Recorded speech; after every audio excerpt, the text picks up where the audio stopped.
गुरु गोबिंद दो खड़े, काके लागो पाँव।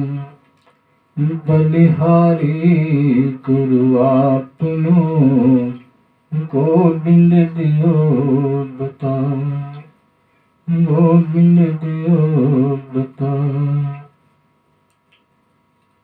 सदगुरु कबीर साहब कहते हैं, गुरु और गोविंद दोनों प्रत्यक्ष सामने आ गए हैं। अब ये भक्त जो है वो संशय में पड़ गया कि मेरे लिए दोनों समान हैं और एक साथ दोनों का सम्मान नहीं किया जा सकता। मैं किसका सम्मान पहले करूं?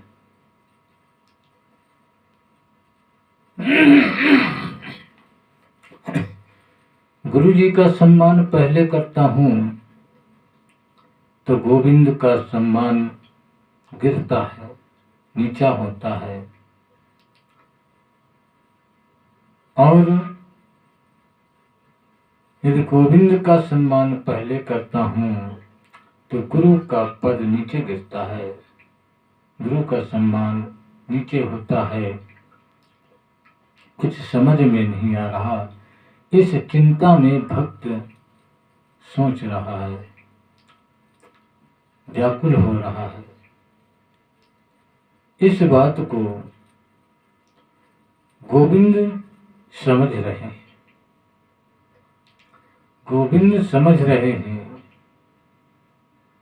तो गोविंद ही बता देते हैं कि हे भक्त, हे कबीर, सबसे पहले तू अपने गुरु का सम्मानित कर, क्योंकि सबसे पहले गुरु आए हैं और उन्होंने ही मुझ तक तुझे पहुंचाया है। मेरी पहचान गुरु के द्वारा तुझे हुई है, इसलिए सबसे पहले गुरु का ही सम्मान करना चाहिए।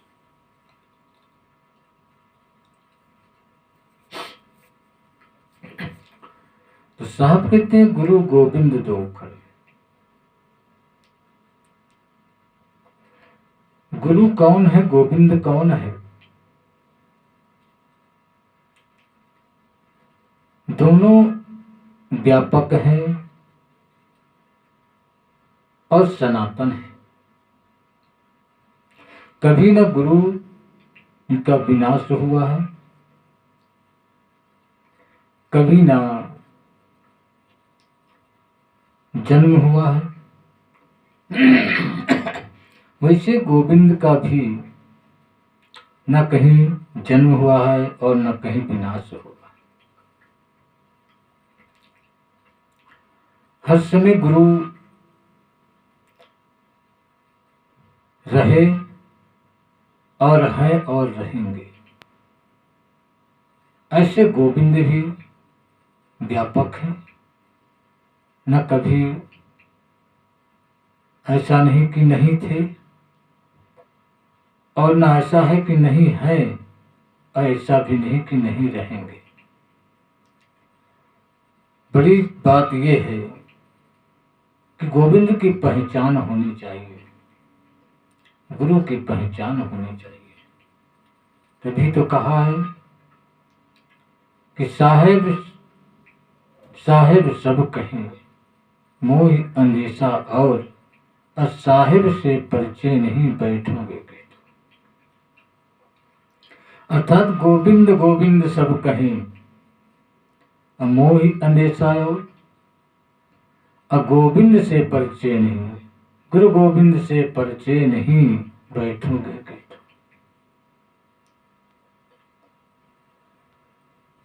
साहब शब्द ही गोविंद शब्द है का इशारा है, उस तत्व का इशारा है जिससे सारे जीवन का कल्याणमय का मार्ग मिलता है, जीवन जीने की कला का मार्ग मिलता है। संसार के सारे कर्म जिसकी प्रेरणा से होते हैं उन्हीं के लिए इशारा है, वही गोविंद है, वही गुरु है। गुरु तो वही है जिन्होंने आपको मार्गदर्शन कराया, वो तो गुरु है, प्रत्यक्ष है। गु माने अंधकार, रु माने प्रकाश अर्थात ज्ञान, अज्ञान और ज्ञान। जिन्होंने हमें अज्ञानता से ज्ञान में लाए, अंधकार से प्रकाश में लाए, वही हमारे गुरु हैं। उन्हीं को तो गुरु कहते हैं। और गोविंद, गोविंद गो माने ज्ञान, बिंद माने स्थान। जो ज्ञान का स्थान है उसे गोविंद कहते हैं। ज्ञान का स्थान को मिला करके उसे गोविंद कहा गया है। गोविंद ही हमारे सब कुछ हैं, वही हमको प्रेरणा देते हैं हर काम के लिए, वही हमें उत्साहित करते हैं हर काम के लिए, वही हमें सच्चाई बताते हैं कि सत्य क्या है, किस मार्ग पे चलना चाहिए, कौन मार्ग लाभदायक है, कौन मार्ग से हानि होनी है। तो वही गोविंद है। वो स्थान कहीं बाहर नहीं है, वो तो हमारे आपके सब मस्तक में विराजमान स्थान जो ज्ञान का स्थान है, यहाँ पर से ज्ञान का स्रोत है, ज्ञान जहाँ से ज्ञान का प्रकाश होता है, वही मस्तिष्क उसका बिंदु है, स्थान है, और वहीं पे उसका ज्ञान का निवास है। तो इस स्थान को मिला करके गोविंद कहा गया। गोविंद कहीं बाहर नहीं है, गोविंद कहीं दूर नहीं है, गोविंद आपके मस्तिष्क में विराजमान है, आपके बुद्धि में विराजमान है। इसलिए गोविंद को कहीं बाहर ढूंढने से ढूंढना एक अज्ञानता है, अंधकार है। उन्होंने साफ कहा है, मुझको कहाँ ढूंढे बंदे, मैं तो तेरे पास। तो मुझको कहाँ ढूंढ रहा है? मुझे तो तीर्थों में ढूंढ रहा है, न तीर्थ में, न मूरत में, न काशी कैलाश में। मुझको कहाँ ढूंढे बंदे, मैं तो तेरे पास में। मैं न किसी तीर्थ में हूँ, न किसी मूरत में हूँ, न कहीं काशी में हूँ, न कैलाश में हूँ, न कहीं एकांत में हूँ। मैं हर समय तेरे ही पास में रहता हूँ, तेरे ही पास। अपने में तू ढूंढ कर मुझे देख। जैसे ही तू अपने आप में मुड़ जाएगा, वैसे ही मेरे दर्शन पा जाएगा। मैं कहीं बाहर नहीं हूँ। तो गोविंद कहते हैं, ज्ञान का जो स्थान है, ज्ञान का जहाँ से प्रकाश होता है, वही स्थान को ही गोविंद कहा जाता है। उस गोविंद के ही प्रेरणा से हम आगे कदम उठाते हैं। जिसके अंदर ये जागृत नहीं हुआ है, सुसुप्ति में है, सो रहा है, वो भटक रहा है, उसको मार्ग नहीं मिल रहा है, वही इधर उधर भटकता है।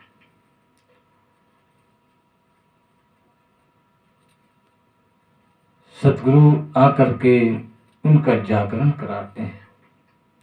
जब तक उनका जागरण नहीं होता है, तब तक ये जीव बंधन में पड़ा रहता है, भटकता रहता है इधर उधर।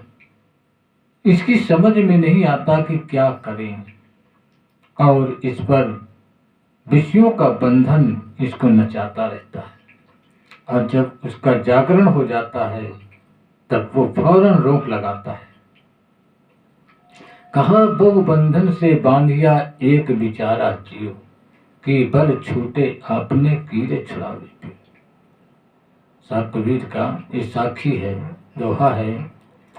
कहते बहु बंधन से बांधिया एक बिचारा जीव। ये जीव जो है ये बहुत से बंधनों से बंधा हुआ है, विषय के बंधनों से, विषय की आसक्ति से बंधा हुआ है। आसक्ति सबसे बड़ा बंधन है। मोहासक्ति, विषयासक्ति, ये सब बंधन है। इनकी आसक्ति में बंधा हुआ ये जीव है। बहु बंधन से बांधिया एक बिचारा जीव। ये एक बिचारा जीव बहु बंधनों से बंधा हुआ है, निकल नहीं पा रहा है। तो इसका निकलने का उपाय क्या है?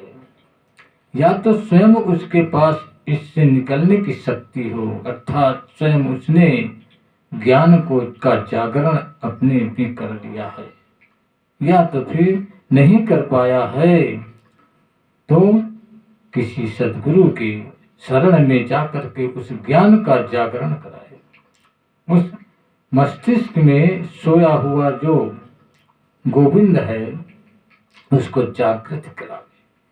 जैसे गुरुदेव जागृति में ला देंगे, गोविंद को जागरण करा देंगे, जगा देंगे, वैसे ही तुम्हारे ये बंधन छूटने लगेंगे और इन बंधनों से मुक्ति मिलने लगती है। कहते हैं या छूटे पल आपने यार छुड़ावे पियो। या तो अपनी शक्ति हो, अपने पास बल है तो उससे तुम विषय के बंधनों से मुक्ति पा सकते हो, अथवा पियो, गुरु आपको आकर के छुड़ाएगा। इसलिए गुरु और गोविंद यही है जो हमारे अंदर के सोए हुए ज्ञान को जागरण करा दे, उसे गुरु कहते हैं, सद्गुरु कहते हैं। और जो हमारे अंदर सोया हुआ है और वो जागृत हो जाता है, वो गोविंद है। गोविंद शरणम गच्छामि। गोविंद के शरण में जो पहुंच जाता है उसका कल्याण हो जाता है, अर्थात ज्ञान की शरण में जो पहुंच जाता है, ज्ञान का जो उसके ऊपर प्रकाश हो जाता है उसका ही कल्याण होता है। और जिसके ऊपर अज्ञान का अंधकार होता है वो कभी कल्याण को नहीं प्राप्त होता है। वो तो दर दर की ठोकरें खाते हुए और भोगता रहता है। दिखता जरूर है कि मैं बहुत सुख में हूँ, बहुत सुख में हूँ, लेकिन उसके अंदर देखा जाए तो बहुत दुखित रहता है, बहुत दुखित रहता है।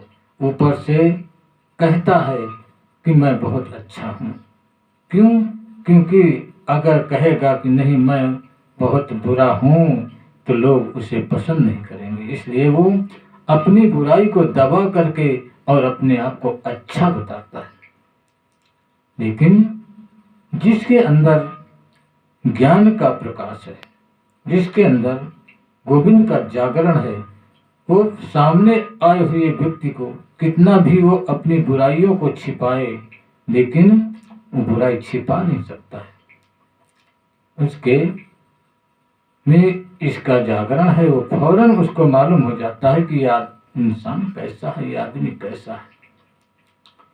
इसलिए जिनको गोविंद की शरण मिली है उनका कल्याण है जीवन में, वही कल्याणकारी हुए हैं, वही बंधनों से मुक्त हुए हैं, वही सुख और शांति पा रहे हैं। धन तो जीवन जीने की कला का प्रसाद है और जीवन जीने के लिए सहायक है, सहायता करता है। तुम्हें सुख रूपी भोजन दे देता है, वस्त्र दे देता है, मकान बना देता है, सब अच्छे अच्छे कर देता है। ये एक ऊपरी आवरण दिखावटी है, लेकिन तुम्हारे मन की शांति नहीं ला पाता है। मन में हर समय किसी न किसी चीज को लेकर के चिंता सताए रहती है। चिंतित रहेगा रात दिन तो नींद नहीं आएगी। किसी ने कहा है कि किसी के पास इतना धन है कि खाने के लिए सब कुछ है, लेकिन उसको खाने का समय नहीं है। उसको खाने के लिए समय नहीं मिलता है और वो ये विचार में पड़ जाता है कि मैं क्या खाऊं कि मेरा जीवन सुखमय रहे, चिंता से दूर रहे। वो इसी में चिंता में चिंतित रहता है। किसी के पास खाना नहीं है तो खाने के लिए चिंतित है, भोजन पाने के लिए चिंतित है। किसी के कपड़े हैं तो वो चिंता करता है मैं कौन सा कपड़ा पहनूं। किसी के पास कपड़े नहीं है तो चिंता करता है कि मैं कपड़े कहाँ से लाऊं। हर मनुष्य चिंतित है, कोई ऐसा नहीं है कि चिंता से ग्रसित नहीं है। लेकिन जो उसके अंदर ज्ञान का प्रकाश हुआ, गुरु का जागरण, गुरु ने जागरण करा दिया गोविंद का, उसको कोई चिंता नहीं रहती है। वो तो सब चीज से परिपूर्ण होता है और उसकी सारी इच्छाएं मर जाती हैं और कोई इच्छा नहीं रहती है।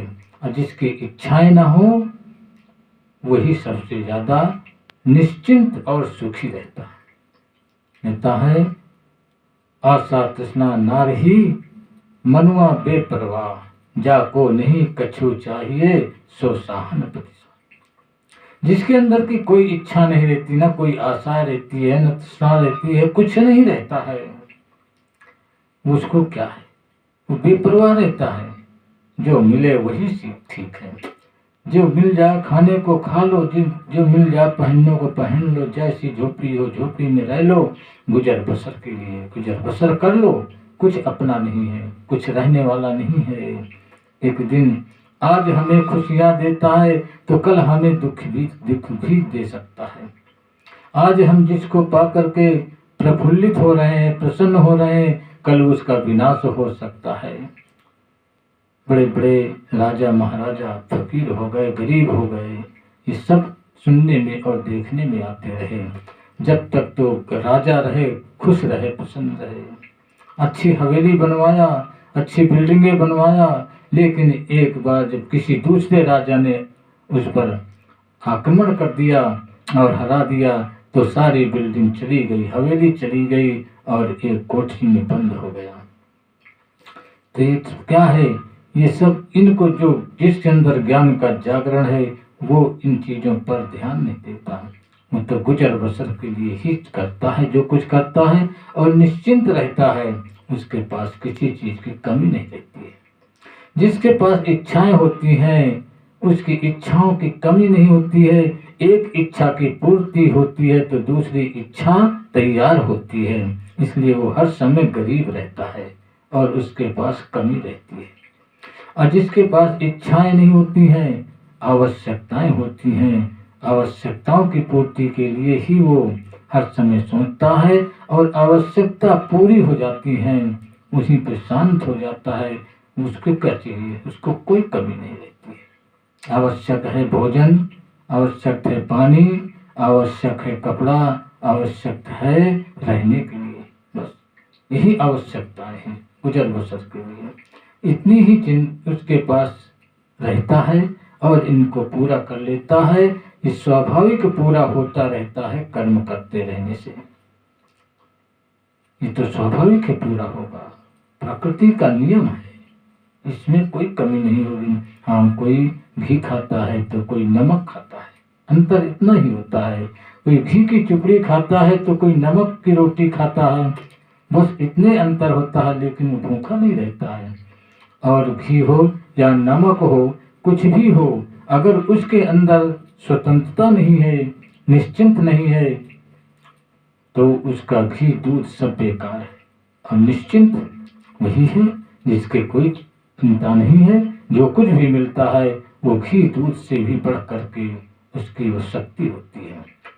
इसलिए मनुष्य को हर समय अपने को इच्छाओं से रहित रखना चाहिए, सिर्फ आवश्यकताओं पर ही सीमित रहना चाहिए, गुजर बसर के लिए चाहिए, बस ज्यादा क्या चाहिए।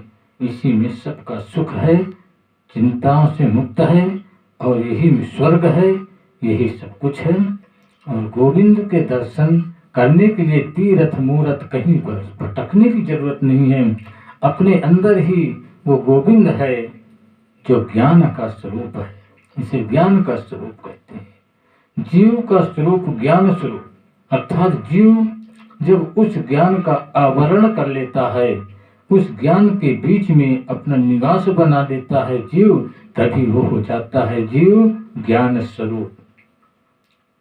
साहब ने कहा है कि रंगों से रंग उपजे, सब रंग देखा एक, कौन रंग है जीव का ताका करहूं दिए।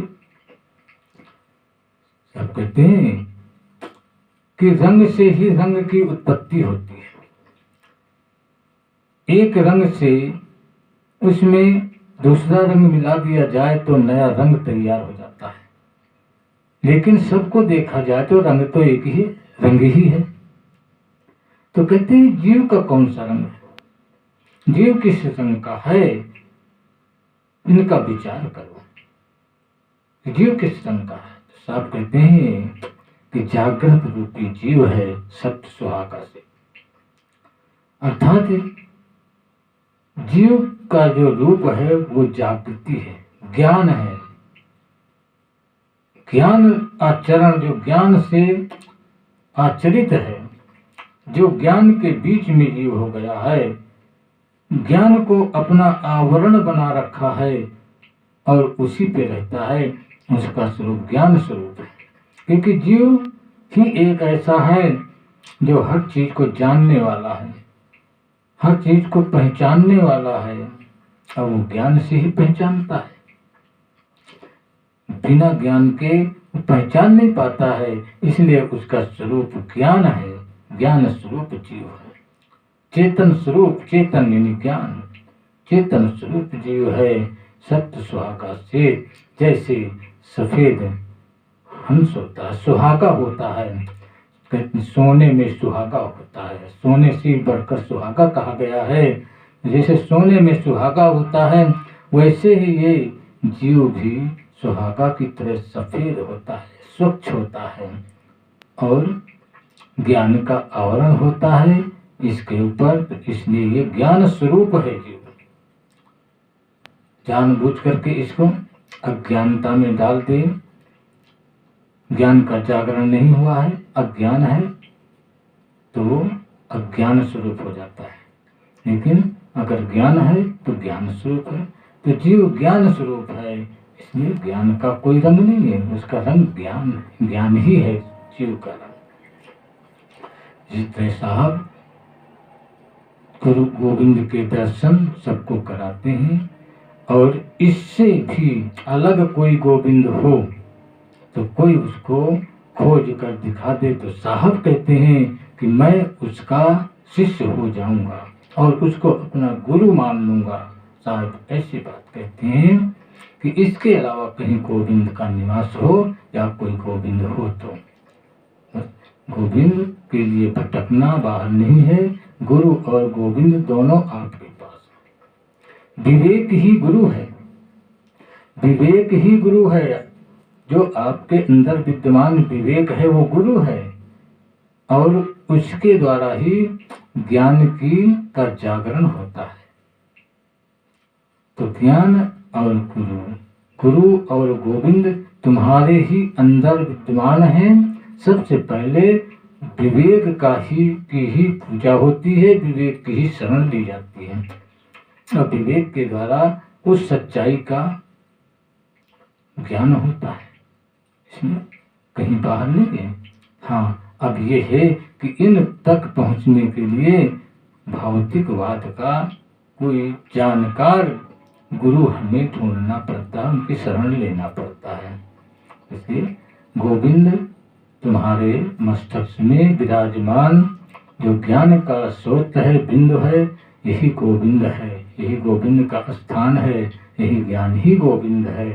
इन्हीं शब्दों के साथ वाणी का विराम करते हुए, और ये सबसे विनय है कि कमेंट जरूर करें, शंका का समाधान करें, और लाइक करें, सब्सक्राइब करें। इन्हीं गोविंद के मंत्र का जाप करें। अहम शुद्ध चेतन ज्ञान स्वरूपम अजराहम अमराहम अखंडम अनुपम। इस मंत्र का हर समय जाप करते रहें, इसको अपने ध्यान में उतारते रहें, और इस पर अपने को आचरित करते रहें, ये सबसे बड़ी पूजा है। बाकी तो सब ढोंग ढोंग ढकोसला की पूजा होती है। भवसागर की पूजा से कुछ मिलने वाला नहीं है, सिर्फ लुटने वाले हो। इसलिए लुटने से बचो, उन आडंबरधारियों से बचो जो तुम्हें धोखा दे करके तुम्हें लूट रहे हैं। इन शब्दों के साथ अपनी वाणी को विराम करता हूँ। साहेब बंदगी, साहेब बंदगी, साहेब।